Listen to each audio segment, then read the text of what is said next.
رسول الله وعلى آله وصحبه أجمعين. All praise and thanks belongs to Allah subhanahu wa ta'ala. May the peace and blessing of Allah be upon His servant and final messenger Muhammad sallallahu alayhi wa sallam. As to what follows, my dear respected brothers in Islam,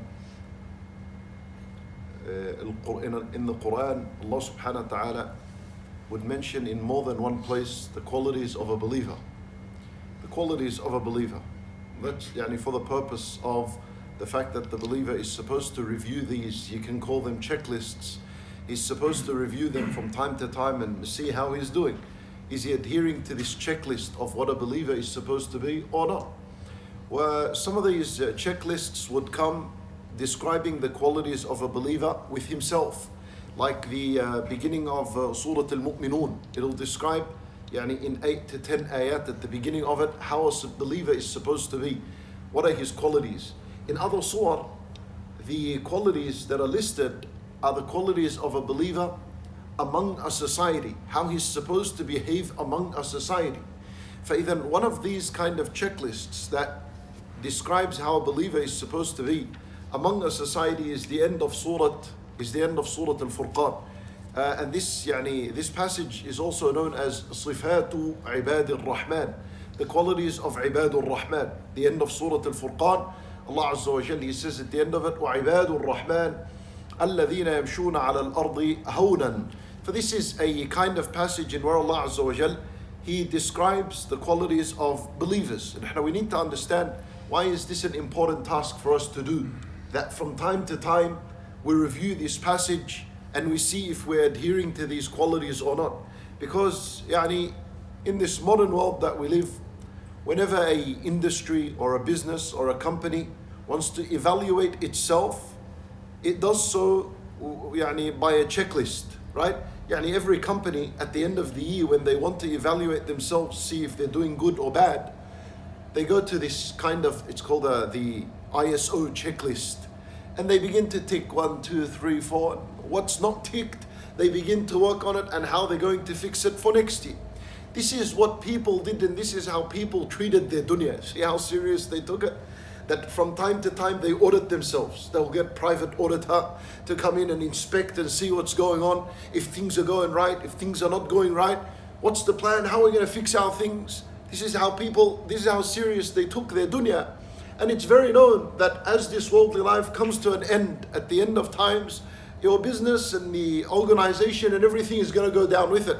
وَإِنَّا لَجَاعِلُونَ مَا عَلَيْهَا صَعِيدًا جُرُزًا. Allah Azza wa Jalla, He says that at the end, everything on this earth that distracted the people other than dhikrullah subhanahu wa ta'ala, but everything on earth becomes صَعِيدًا جُرُزًا. صَعِيدًا جُرُزًا, dead, barren land. Khalas, finished, it all becomes soil, it all becomes mud, it all becomes destroyed. Shuf, the people took their life serious. They did these checks from time to time. Now when you look at this concept, you begin to agree that it is very important as a believer that you check yourself from time to time. And the checklist for yourself is not from a company you buy or a form you download from the internet. It is from the Quran itself. This is where the checklist is. This is where it is. And you find that the best checklist is, as we mentioned, end of Surah Al-Furqan, in where Allah subhanahu wa ta'ala tells us about the qualities of Ibad al-Rahman. He begins by saying, وَعِبَادُ الرَّحْمَنِ الَّذِينَ يَمْشُونَ عَلَى الْأَرْضِ وَإِذَا خَاطَبَهُمُ الْجَاهِلُونَ قَالُوا سَلَامًا. And first, I want you to understand why this passage is relevant. Number one, let's discuss why this passage. How come we're sharing this passage as a checklist that we're supposed to check ourselves according to from time to time? Why? Firstly, because this checklist towards the end of it had the huge reward that Allah subhanahu wa ta'ala promised for the one who adheres to it. At the end of this list, Allah Azza wa Jalla, He says, أُولَٰئِكَ يُجْزَوْنَ الْغُرْفَةَ بِمَا صَبَرُوا وَيُلَقَّوْنَ فِيهَا تَحِيَّةً وَسَلَامًا. Allah Azza wa Jalla, He says, those who adhere to these qualities that I mentioned, for them, Allah referred to them as أُولَٰئِك. The word أُولَٰئِك, it implies highness and loftiness. These people earned a high and lofty status and reward with Allah Azza wa Jal. Allah Azza wa Jal, He says, أُولَٰئِك يُجْزَوْن. They are rewarded. يُجْزَوْن مِنَ الْجَائِزَةِ. They are given a grand prize, a gift. وَيُجْزَوْن is a present tense. where present tense in Arabic implies something that is continual, meaning their reward is something that is continuous, non-stop, it never cuts off. Like, what's this reward that never cuts off? Al-Ghurfa. Al-Ghurfa, يعني meaning they became residents of Al-Ghurfa, which is the paradise, meaning a continual reward that is the paradise. But Al-Ghurfa, what is Al-Ghurfa? شوف العلماء رحمهم الله, they said that the paradise, it's made up of levels. The highest level in the paradise is known as Al-Firdaus, Al-Firdaus Al-A'la. Well-Firdaus, that level in the paradise, is made up of many levels.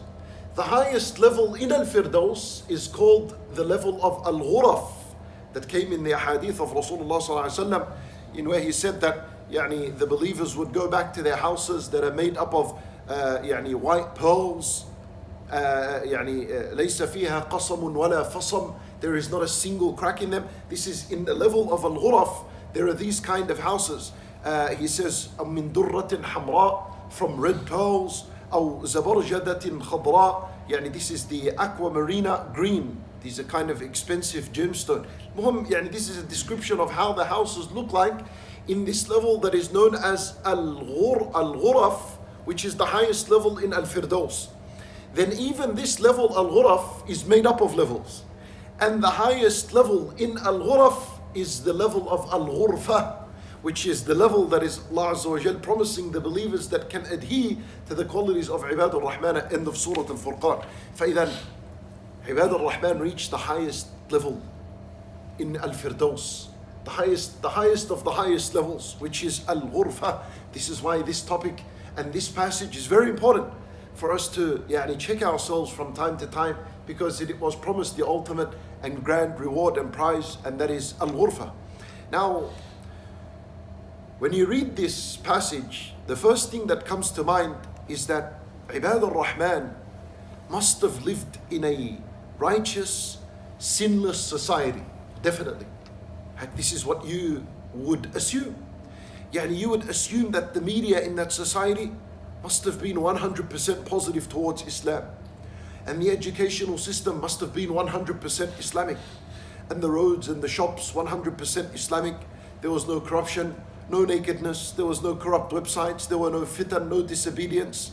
Everyone is being nurtured upon Islamic values and morals. And this is what you would assume. For them to be Ibad al-Rahman and enter Al-Ghurfa, must have been everything around them was all good. But when you read these ayat over and over again, you shockingly realize that Ibad al-Rahman, they actually lived in a society opposite to what we were assuming. They lived in a corrupt, sinful society. How? Look at this. From the very beginning of the passage to the end, Allah Azza wa Jalla, He says, at the beginning, when He counts the qualities of Ibad al-Rahman, the first one He says, وَإِذَا خَاطَبَهُمُ الْجَاهِلُونَ قَالُوا سَلَامًا. That Ibad, Allah Azza wa Jalla is teaching us how Ibad al-Rahman would interact with al-Jahilun. Even in that society there was Jahilun. Otherwise, why would this be a quality? Al-Jahilun are not only people that are ignorant. في جهل ضد العلم. There is jahl that means ignorance, right? And there is another type of jahl that he refers to ضد الحلم, right? Jahl, in other words, someone that is filthy, someone that is corrupt, someone that is hateful, someone that is ill-mannered in his words, in his actions, in his speech.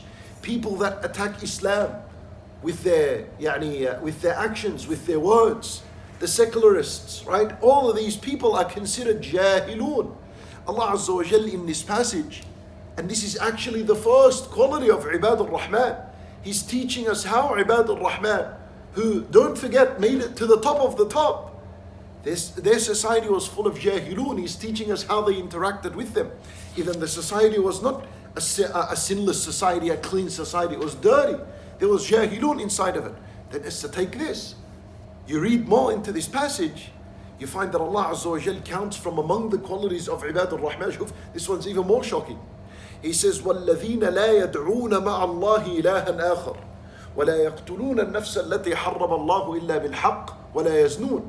He says that Ibad al-Rahman are people that do not commit shirk, and they do not kill the innocent soul, and they do not commit zina. Really? When do these three things become a praiseworthy quality? هو يعني, is it, if I was to say about someone, no, mashallah, this brother, Allah, I know him for a very long time, he never commits zina, and he's never done shirk in his life. Wallahi, mashallah, he's never murdered anyone. Well, is that a praiseworthy quality, yani? To say that someone doesn't commit zina, is that a praiseworthy quality? It's not. Why is it in this passage? Why is Allah Azza wa Jal saying that Ibad al-Rahman are people that do not commit shirk, and they do not murder, and they do not commit zina? Well, when the entire society and everyone around you is committing shirk and falling into zina day and night, right? And day after day, and are committing murder, and a few people with you are the only ones that have abstained from this, صارت a quality. It becomes a quality. It becomes something to be praiseworthy of, right? Imagine you had 100 people that commit zina, and one of them doesn't. Now, when I come to praise, I say, Wallahi, mashallah, all his friends committed zina except him. Mashallah, it is something to praise now. It's something to count as a quality. For Allah Azza wa Jal, He counts it as a quality. In other words, Ibad al-Rahman must have lived in a society full of shirk, full of zina, and full of murder. Who was zina and murder? Why are they mentioned together? Because one leads to another, right? One leads to another. Zina would result in pregnancy. But then this pregnancy, it's an unwanted baby. Abortion is considered murder. Then anyone who fell into zina automatically fell into murder once this abortion takes place. This is why these two crimes are always mentioned together. Then we understand now Ibad al-Rahman are living in a society full of jahilun. They live in a society where there's shirk, or there's al-khamr, wal-alcohol, wal-zina, wal-murder. All of this exists. Keep going in the passage. Allah Azza wa Jalla, He says, وَالَّذِينَ لَا يَشْهَدُونَ الزُّورِ. Ibad al-Rahman are people that do not witness or attend az-zur. Az-zur is falsehood. In other words, Ibad al-Rahman lived in a society full of kufr, misguidance, and disobedience. Wal-Hasan al-Basri rahimahullah, he says that az-zur a'yadul mushrikeen. He said az-zur, it means the celebrations of the disbelievers. Christmas and whatever it is of the religious celebrations that happen in a society. The Hindu people have their own religious celebrations, the Christians have their own, the Jews have their own, and perhaps this day of celebration was made as a public holiday, right? This is how huge the celebration would become. When Allah Azza wa Jal described Ibad al-Rahman, He said they lived among az-zur, among the celebration of the disbelievers. But what made them Ibad al-Rahman is that la yashhadun. They do not witness and attend such events. Then Allah Azza wa Jalla, He says, وَإِذَا مَرُّوا بِاللَّغُ مَرُّوا كِرَامًا. And when they pass by al-lahu. Al-lahu is falsehood, it's evil, nonsense, right? In other words, they lived in a society full of lahu.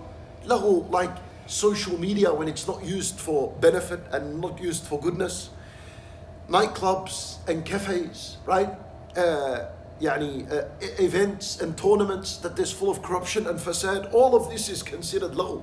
Even Ibad al-Rahman lived in a society full of lahu, but when they passed by the lahu, they passed by it kiraman, with honor and dignity, and quickly avoiding all of that which is haram, so that they do not fall into the fitna.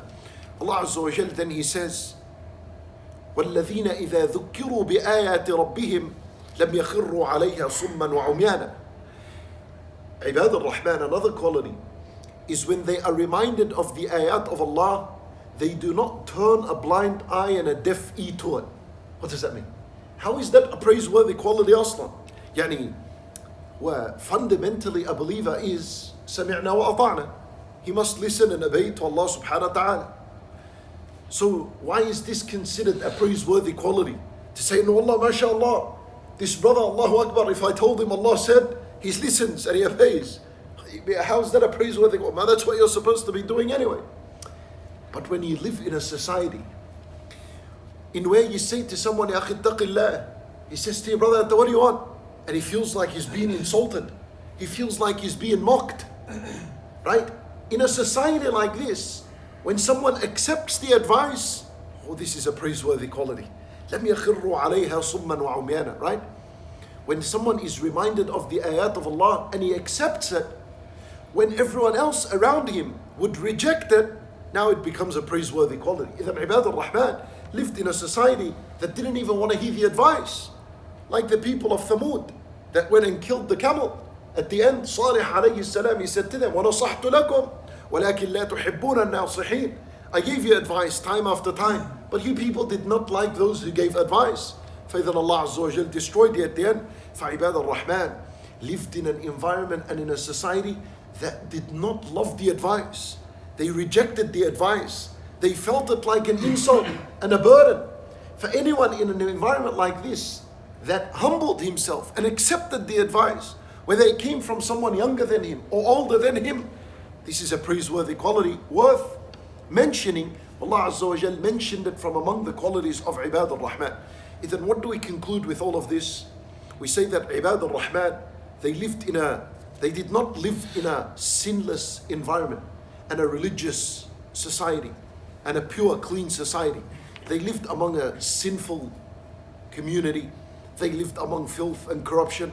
They lived among a society full of sins and transgression and temptations and desires, where nakedness. They lived among a society full of munafiqeen, disbelievers. And with all of this, they still managed to reach the top. أُولَٰئِكَ يُجْزَوْنَ الْغُرْفَةَ. For the question is, how did they get there? This is what we're supposed to solve. And the solution is within the passage itself. The solution is within the passage itself. Now, that's the first fact. Well, there's two facts. The first fact is that this passage teaches you and I that Ibad al-Rahman lived in a corrupt society.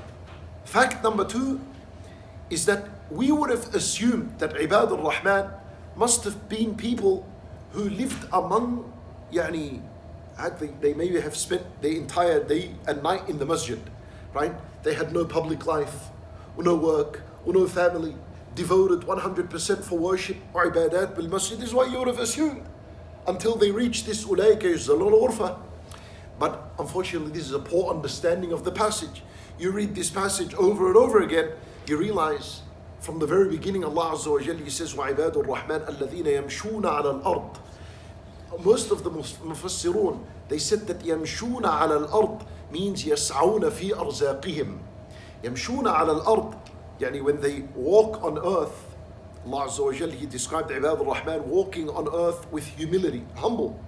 But the ulama, rahimahumullah, they said this walking on earth, meaning they went to work to seek and to earn a living. Just like the beginning of the surah, when it described Rasulullah sallallahu alayhi wa sallam, the disbelievers, they said among each other when describing in Nabi sallallahu alayhi wa sallam, they said, وَقَالُوا مَا لِهَذَا الرَّسُولِ يَأْكُلُ الطَّعَامِ وَيَمْشِي فِي الْأَسْوَاقِ. What's wrong with this prophet? What's wrong with this messenger? يَأْكُلُ, he eats food like us. وَيَمْشِي فِي الْأَسْوَاقِ, and he walks in the marketplaces. He walks, he goes to earn a living back for his family, right? فإذا the beginning of the surah described the Nabi sallallahu alayhi wa sallam that he was that type of family man who used to walk in the supermarkets, in the marketplaces to go and earn a living, some food, whatever it is, back to his family. And at the end of this passage, the passage of Ibad al-Rahman, it began by describing that Ibad al-Rahman are people who go to their work. يَمْشُونَ عَلَى الْأَرْضِ هَوْنًا. They weren't people that were living in the masjid 24/7. And then not only this, at the end of the surah, Allah Azza wa Jalla, He says, وَالَّذِينَ يَقُولُونَ رَبَّنَا هَبْ لَنَا مِنْ أَزْوَاجِنَا وَذُرِّيَّاتِنَا قُرَّةَ أَعْيُنٍ. At the end of the passage, from the qualities of Ibad al-Rahman is that they make a dua. What's their dua? They ask Allah subhanahu wa ta'ala to grant them from their spouses and their generation, their children, a coolness of the eye, happiness of their eye. What does that mean? It means they were married, they had wives, they had children. And if Ibad al-Rahman were people that were married and have children, then this means they had financial responsibilities, school fees to pay, rent, and just like any other family with its problems, they had that problem as well. فإذا, at the end of the day, what do we conclude from in this entire passage? We conclude that Ibad al-Rahman, lived in a corrupt society. They were married, they had children, and on top of this they were working. And above all this, they still earned the highest of the high. أُولَٰئِكَ يُجْزَوْنَ الْغُرْفَةَ بِمَا صَبَرُوا. But we need to realize and understand what made them reach the top of the top. How did they get there? The solution is within the passage itself, and as a matter of fact, it's within the first ayah. When Allah subhanahu wa ta'ala mentioned this passage, one thing that you realize is that the entire passage from the beginning to the end was mentioned in the plural sense. وَعِبَادْ الرَّحْمَنِ, the slaves of Ar-Rahman. He did not say وَعَبْدُ الرَّحْمَنِ, وَعِبَادُ الرَّحْمَنِ, mentioned in the plural. But then Allah Azza wa Jal would say وَالَّذِينَ يَبِيتُونَ, those who spend their night. يَبِيتُونَ is a plural. وَالَّذِينَ يَقُولُونَ, they say. This is a plural. وَالَّذِينَ لَا يَدْعُونَ مَعَ اللَّهِ إِلَهًا آخَرَ وَلَا يَقْتُلُونَ وَلَا يَزْنُونَ. This is all a plural. Then he said وَالَّذِينَ لَا يَشْهَدُونَ, those who do not witness الزور. That's also in the plural. وَإِذَا مَرُّوا بِاللَّغُوِ مَرُّوا كِرَامًا إِذَا ذُكِّرُوا بِآيَاتِ رَبِّهِمْ وَالَّذِينَ يَقُولُونَ رَبَّنَا هَبْ لَنَا. The entire passage, except one place, I'll tell you about this place, but the entire passage is mentioned in the plural. In other words, al-ulama rahimahumullah, they said, this means that the first method in how Ibad al-Rahman reached where they reach in the highest levels is that they understood the importance of brotherhood. They understood the importance of being among good, righteous companionship.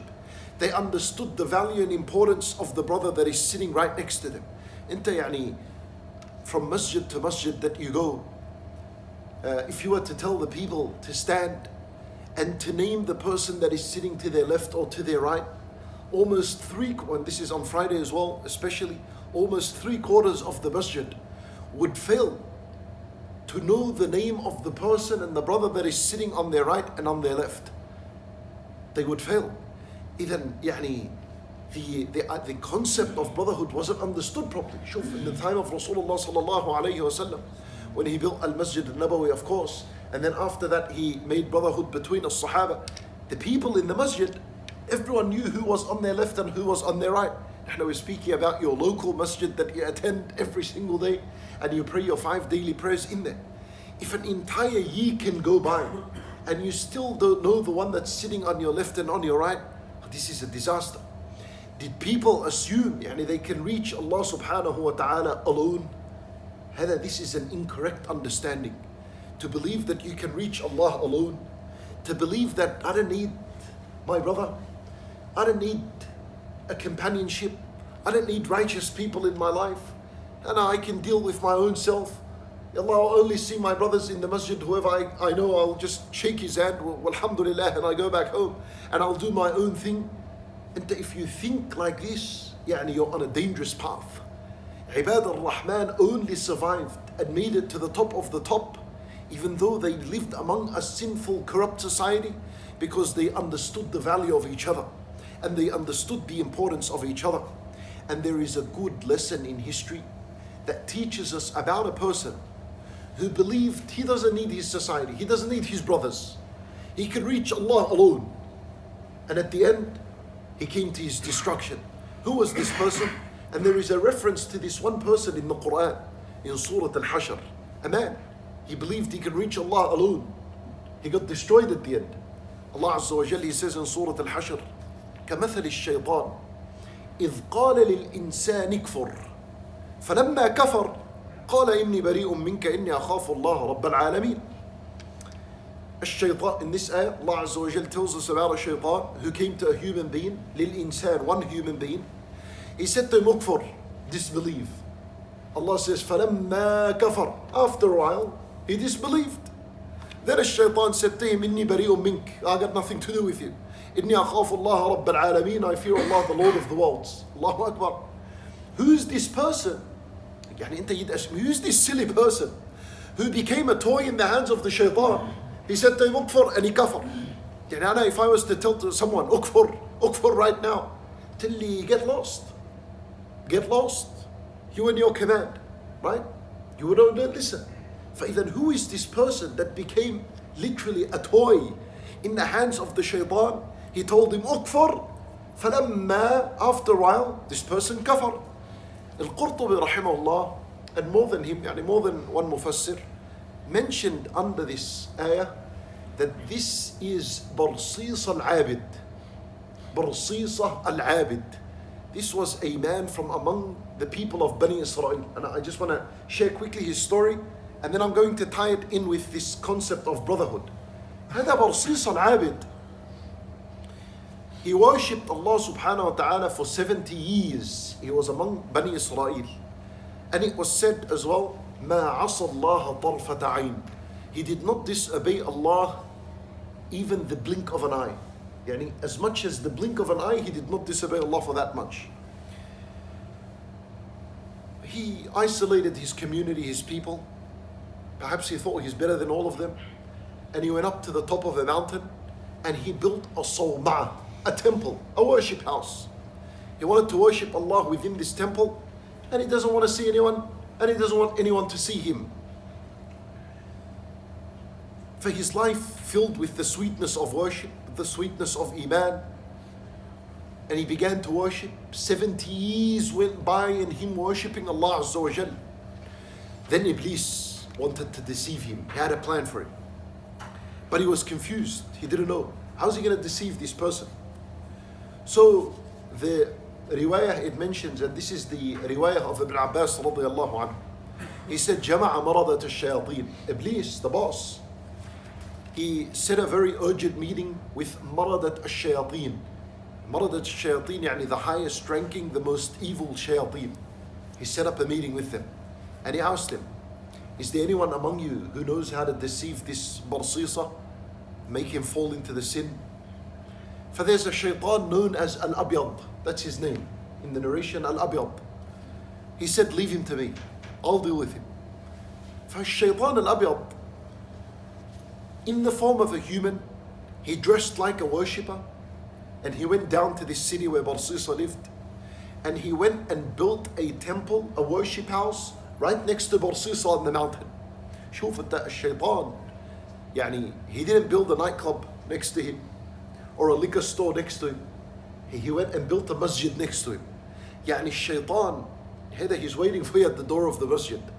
Shaitan will get you from your worship. If he can't get you from the sins, and he cannot pull you into the sin, he'll come from your worship. Shuf, this is what he's doing now. You need to be careful. Barsisa would worship for 10 days, and he would come out for a few moments, and he would pray for 10 nights in a row, and he would come out to take a breather. And every time he came out of his temple, he would see a shaitan putting effort into his worship, crying in his dua, in his sujood, Allahu Akbar. He began to see, there's someone in my time that is better than me. When I come out for a break, a shaitan, he's still going in his worship. He hasn't given up. Time after time, Barsisa assumed that this person must have been wali from awliya'illah, must have been a righteous person, a friend of Allah's, a friend for Allah subhanahu wa ta'ala. So the shaitan, he said to Barsisa after a while, he said to him, "Allimni mimma allamaka Allah." Teach me from what Allah has taught you. Barsisa said to him, "Anta al-wali, you teach me something. Teach me something." For shaitan said to him, "Khalas, I'll teach you something. Come." And he taught him a name, a word, a lie. He taught him a word of lie. If it was to be read upon someone that is possessed, he'll be cured in an instant. So shaitan taught this to Barsisa, and shaitan went down to society and he began to possess the people. And the people would say, "Allah, my son is possessed, what do we do?" And the society would say, "Take him to the mountain, Fiya Sheikh Barsisa up there. He can read on someone, maybe he can cure him, Al-Abid." So they would take him up there. Or Barsisa would read on him, he would say this word, وَيُشْفَى بِإِذْنِ اللَّهِ, the person would be cured in a moment. Time after time, person after person, possession case after possession case, Barsisa began to feel like he's something with this name. And remember, this name is a word of lie. Until Barsisa, until a shaitan took hold and care of the situation, he went to Iblis and he said to him, قد والله أهلكت الرجل. He said to Iblis, Wallahi, I've destroyed him. Well, Iblis said, how? Nakif, the person is still praying, he's still fasting. قال له, أنت trust me, don't worry, I've got him, خلاص. Barsisa now, where is he? He's on a slippery slide. He's at the beginning of the slippery slide. One thing, you know the slippery slide, anyone who sits on it, خلاص, he's going to come to his end if he's not careful. He's sitting on it now. He's going to slip all the way to his end, Barsisa now, if he's not careful. Watch what happens. Shaitan now, he's got control of the situation. He goes down, هذا الأبيض, he goes down to society, and he possessed the most beautiful of women. What are we going to do to her? Take her to Barsisa. Anyway, they took her to Barsisa. He read, nothing happened. The name didn't work. For Shaitan al-Abyad, in the form of a man, he went to Barsisa and he said to him, Lana, Hadi, this woman, she's not righteous. She has no worship in her life. In order for this name to work, you're supposed to bring her into your temple. Let her see from you the worship, al-ibadah. She'll be affected by it.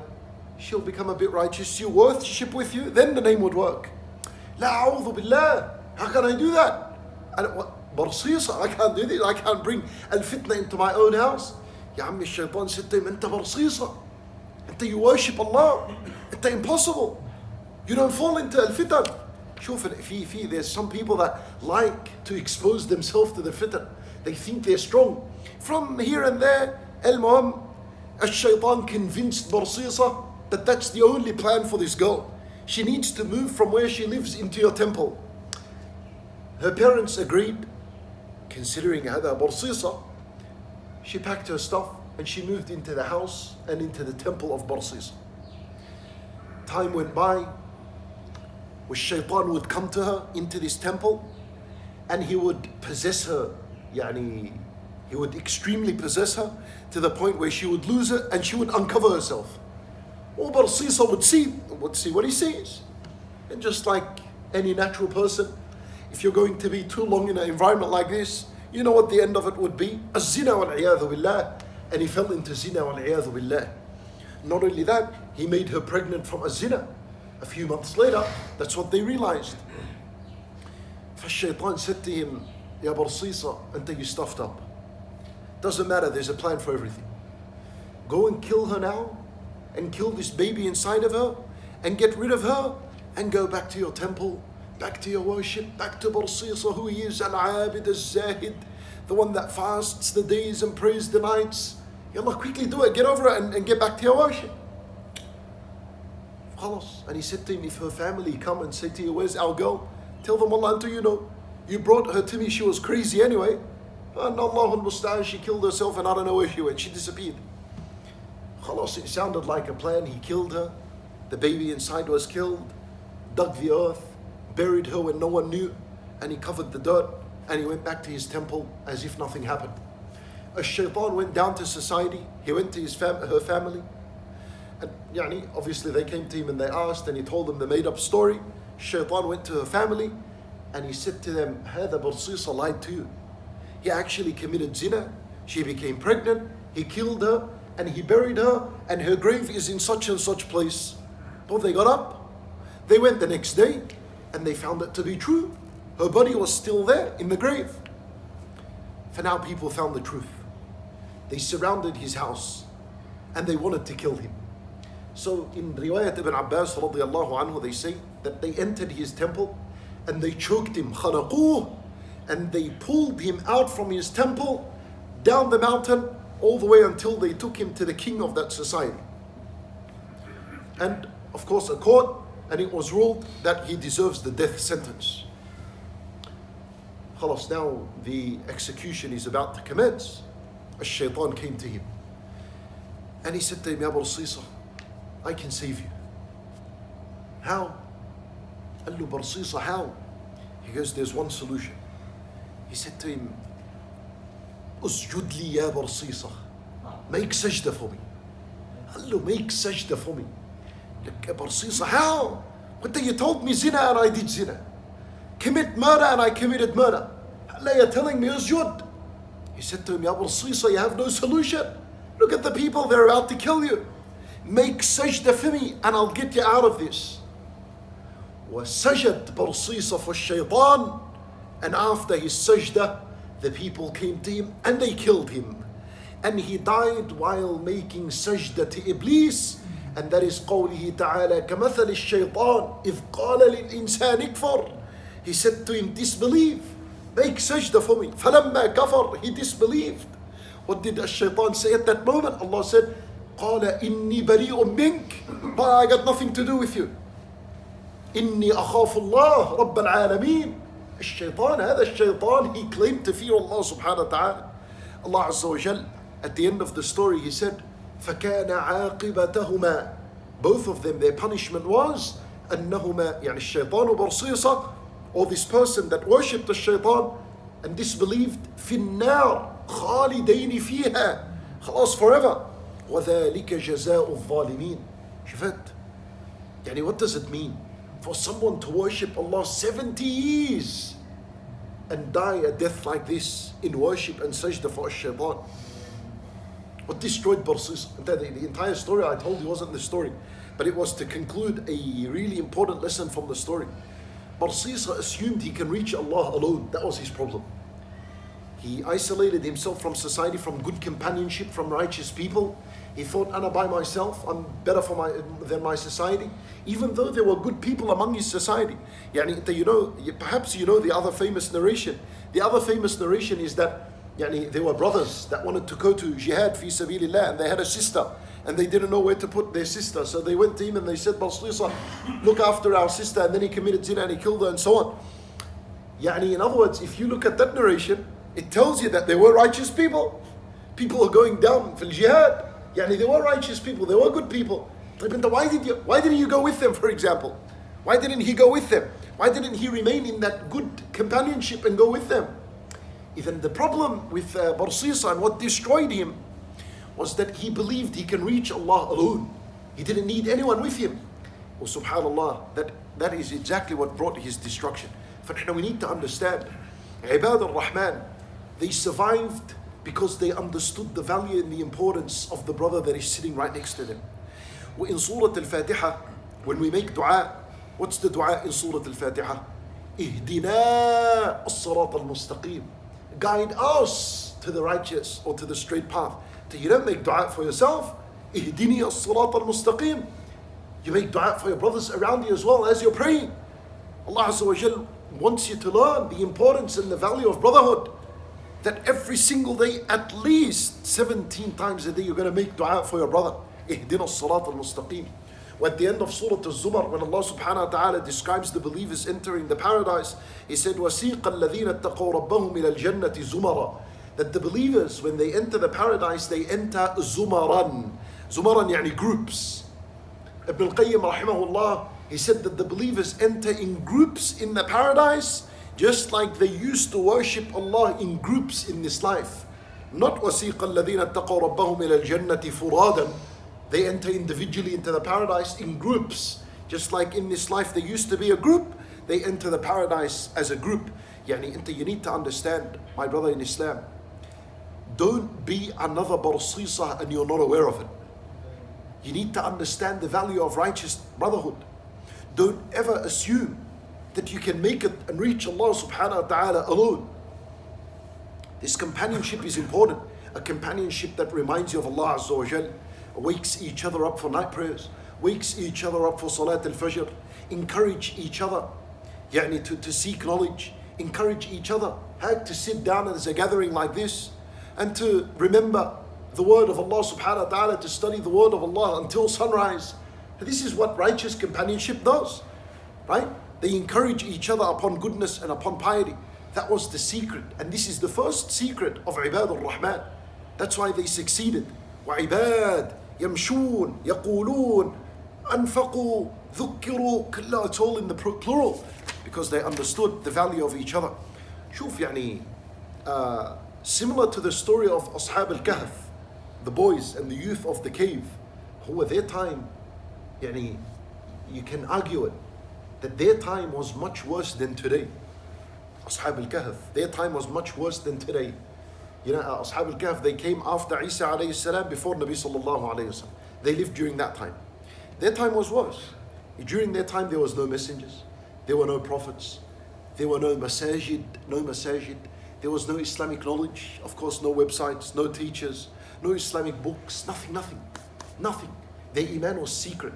But you know, what made them an example for us? Why was their story mentioned in the Quran to begin with? Right? If they were no prophet, just ordinary people. Then these people understood the value of brotherhood.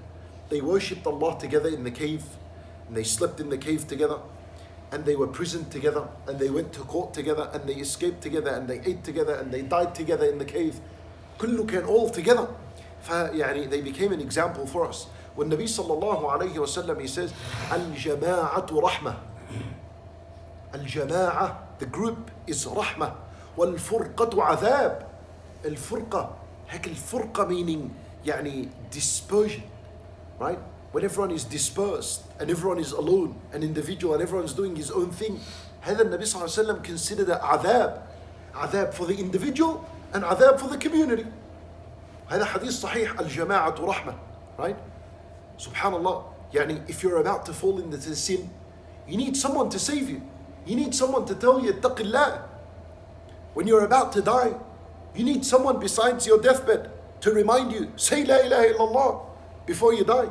Well, where are you going to find these people if you did not have a connection with them in this life? When you need them, you will not find them. Allah Azza wa Jal, يعني He says, وَتَعَاوَنُوا عَلَى الْبِرِّ وَالتَّقْوَى. Help and encourage each other upon goodness and piety together. You find that the first thing Nabi sallallahu alayhi wa sallam did when he reached Al-Madinah, what was the first thing? They teach you this when you're young. What is the first thing Nabi sallallahu alayhi wa sallam did in Al-Madinah? He built Al-Masjid Al-Nabawi. What's the second thing he did? أَخَى بَيْنَ الْمُهَاجِرِينَ وَالْأَنصَارِ. He created this bond and this brotherhood between Al-Muhajirin wal-Ansar. Why? Then without these two things, society will not develop. Without Al-Masjid, where is dhikrullah, and without brotherhood, Al-Ummah Al-Islamiyah would not move forward. It won't move forward. فإذا that's the first two things he did as soon as he arrived to Al-Madinah. The brotherhood was so strong to the point where يعني Al-Ansari, those who lived in Al-Madinah, يعني they began to offer their belongings to Al-Muhajirin. I have money, come see what you want from my wealth and take it. I'm married to more than one woman, come and see which one you want, I'll divorce her, she'll finish her iddah and then take her, right? This is how the brotherhood was. It was an intense kind of brotherhood that Rasulullah sallallahu alayhi wa sallam did among themselves. Where يعني Allah Azza wa Jalla in the Quran, He says, فَأَصْبَحْتُمْ بِنِعْمَتِهِ إِخْوَانًا. Allah Azza wa Jalla, when He described brotherhood, He described it بِنِعْمَتِهِ. يعني it is a blessing from Allah, there is brotherhood. This concept is a ni'mah from Allah. Allah Azza wa Jalla counts it. Allah Azza wa Jalla, He says, إِنَّمَا الْمُؤْمِنُونَ إِخْوَةً. يعني this is how believers are. They must be ikhwah. إِنَّمَا الْمُؤْمِنُونَ إِخْوَةً. This ayah is repeated and it's read a lot. But you understand that the bottom line of the ayah is telling you, believers must be ikhwah. That's what it's saying. Must. You cannot exist as a believer and not understand what ikhwah means. إِنَّمَا الْمُؤْمِنُونَ إِخْوَةً. Allah Azza wa Jal, then He tells us in the second half of the ayah that if there's a problem that happens, فَأَصْلِحُوا بَيْنَ أَخَوَيْكُمْ. يعني التعقيب, rush to resolve the problem and to rectify the problem. Hurry up, because a believer cannot exist alone. You cannot be by yourself. You need to understand the value of ukhuwah, of brotherhood and righteous companionship. But not only that, look into the ahadith of Rasulullah sallallahu alaihi wasallam. Before the salat began, he used to look at the rows and he used to say to them, تَرَاصُوا وَلَا تَخْتَلِفُوا فَتَخْتَلِفَ قُلُوبَكُمْ. He said to them, make up your lines straight and come right next to each other. And do not differ, because if you differ, your hearts would differ among each other, right? That's in salat when Nabi sallallahu alayhi wa sallam is telling them. Not only that, even in food. And Nabi sallallahu alayhi wa sallam said to his companion, اجتمعوا على طعامكم يبارك لكم فيه. يعني when you eat together, that's where the barakah would be. يعني there are some companions, they came وشكوا إلى النبي صلى الله عليه وسلم. They complained to Rasulullah صلى الله عليه وسلم. What was their complaint? They said, يا رسول الله إنا نأكل ولا نشبع. We eat and we're يعني ولا نشبع. It means يعني we eat and we're still not satisfied of our hunger. We eat and we're not satisfied from our hunger. For Nabi Sallallahu Alaihi Wasallam, he said to them, فَلَعَلَّكُمْ listen, تَأْكُلُونَ مُتَفَرِّقِينَ. He said to them, perhaps you people are eating individually. يعني everyone is eating by himself. Or even maybe you're all together, but everyone has his own plate and everyone is eating from his own plate. You're eating individually. قالوا نعم. They said yes.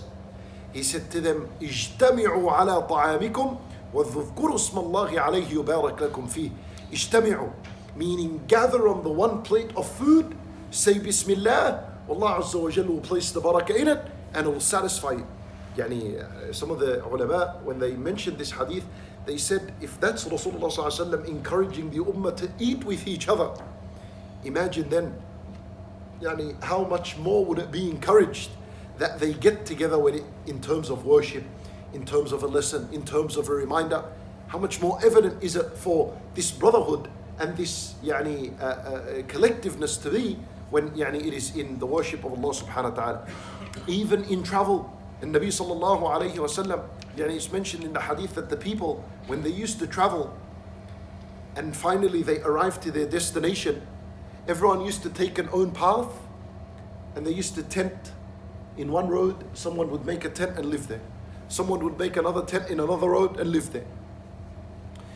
فالنبي صلى الله عليه وسلم, he said to them, إن تفرقكم في هذه الشعب والأودية إنما ذلك من الشيطان. He said to them, you people, you see how when you travel from place to place and everyone is pitching a tent separate from his brother? He said, all that is from the shaitan. All that is from the shaitan. Then they said, after that, we used to gather and when we used to travel, we used to put our belongings with each other and used to pitch our tents right next to each other and we used to remain together, to the point where they said one blanket, one kind of a carpet on the floor would fill us all up. فإذا they understood this kind of brotherhood and companionship that Rasulullah sallallahu alaihi wasallam established among them. Shuf, Ibad al-Rahman, once again we said that the entire passage in the plural, implying companionship. The only time in the passage in where something is mentioned in the singular, where is it? Before it. The entire passage is all in the plural. In plural, implying companionship, yamshun together, or ibad together, or anfaqu together, or dua together, or salat together.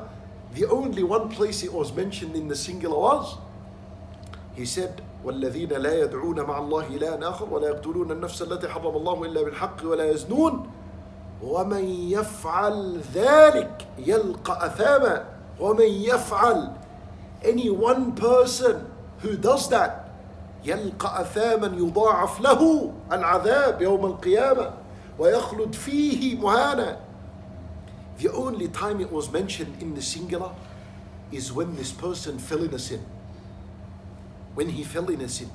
As though this person remained steadfast upon worship and strong and powerful upon worship when he was among his righteous friends. And as soon as he assumed he can reach Allah alone, he fell in the sin. Not only in any sin, but he fell in the major sins. اللي هي الشرك والمارة والقتل النفس. These are the exact same three things that Barsisa did. And when he did them alone. No one was with him. In other words, with your brothers, and they are strong, you're steadfast. You can find the power and the energy to keep away from al-fitan or sins. The moment you try to seclude yourself, this is when you fall in sins and major sins. Wallahi, how many times has this thing been witnessed? And I give you myself, I've been in a dawah ever since I graduated and came back. This has been about almost, you can say about 8 years. About 8 years. The first year I gave dawah, I saw faces. First year, second year, third year. Wallahi, these people, I don't know where they went. What happened? After 3 years, what happened? I didn't see them anymore. If I did hear something about them, it's something very bad, not worth mentioning. Right? When you decided to isolate yourself, you fell in the major sins. People come and go. Well, and I'm telling you, I've seen people come and I've seen people go. We ask Allah Azza wa Jal to keep us steadfast. But this is the person that doesn't value and understand the importance of righteousness and righteous companionship and brotherhood, and to always remain connected with it, and to always be there, and to always show his face in a lesson, salat, fajr, isha, salat al-jum'ah, lessons, if you don't understand the value and the importance of this, bit by bit, shaitan takes you away from this gathering. And then, Allahu Akbar, what happens after that? For we need to understand the only one time it was mentioned in the singular is when this person decided to isolate himself and he fell in the major sins. وَالْعِيَاذُ بِاللَّهِ. Hatta even in travel, Nabi Sallallahu Alaihi Wasallam, he says to you when you travel, he says, الرَّكْبُ شَيْطَان. The one who travels alone is a shaitan. وَالرَّكْبَانِ شَيْطَانَان. And two people that travel are two shayateen as well. Why? لأنه one person, it's understood. Even in traveling alone is very tempting, it's dangerous. He travels alone, shaitan tempts him. Yallah, do al-haram, you're in a foreign land, no one knows you here. Do what you want, right? And then if two travel, why are they shayateen as well? لأنه if one says, La ittaqillah, and the other says, La, let's go and do 1, 2, 3, then you'll quickly be convinced and go to the temptation. When Nabi Sallallahu Alaihi Wasallam, he says, وَالثَّلَاثَةُ رَكْبٌ. 3 is how a travel is supposed to happen. Then if one person wants to do a sin, 2 would overcome him and he would go back to them. And Nabi Sallallahu Alaihi Wasallam understood the dangers of being alone. Like that, alone in travel. Imagine you're living in a society and you want to isolate yourself from the righteous or from the masajid. Well, subhanAllah, there are some people that are like this. And how do they justify it? They justify by saying, no, wallah, al-masajid, they're all innovators. وَكَلُّمْ كُفَّارِ, this and that. No one's going to worship Allah like me. So I'm going to isolate myself because no one knows the tawheed properly. Everyone is falling into bid'ah or shirk. Wallah, I'm alone by myself. This is exactly what Barsisa did. He isolated himself on a very dangerous path. For we need to understand Abu Lahab. He became Abu Lahab because his friend was Abu Jahl. Umar radiallahu anhu became who he was because his friend was Abu Bakr radiallahu anhu. Shuf, understand, كمان when we speak about companionship and brotherhood, we're speaking about being with the right people as well. Not just any kind of relationship with anyone. Shuf, also in the story of the people of Bani Israel that were trapped in the cave. We gave this lesson a long time ago. They were trapped in a cave and the boulder fell onto them. How many people are in the cave? 3 people. And they all made dua, right? The first person, when he made the dua, was it accepted? Was accepted. What was its result? The rock, the boulder moved and they saw the sky, but were they able to come out? No.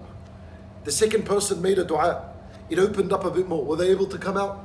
No. The third person made a dua, it moved and they were able to come out. The ulama, rahimahumullah, they said, this incident also taught us the importance of companionship. Imagine there was one person in that. As much as righteous as he is, wallah accepted his dua, it didn't even open.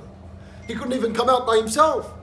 Shuf, understand that hadith even then from Bani Israel's time is teaching us that one of the reasons why it opened is because the companionship and not with anyone. And they were 3 people that traveled. Just like the hadith that told us 3 people is a right travel. If there were 2, they would have been stuck and they would have died in that cave.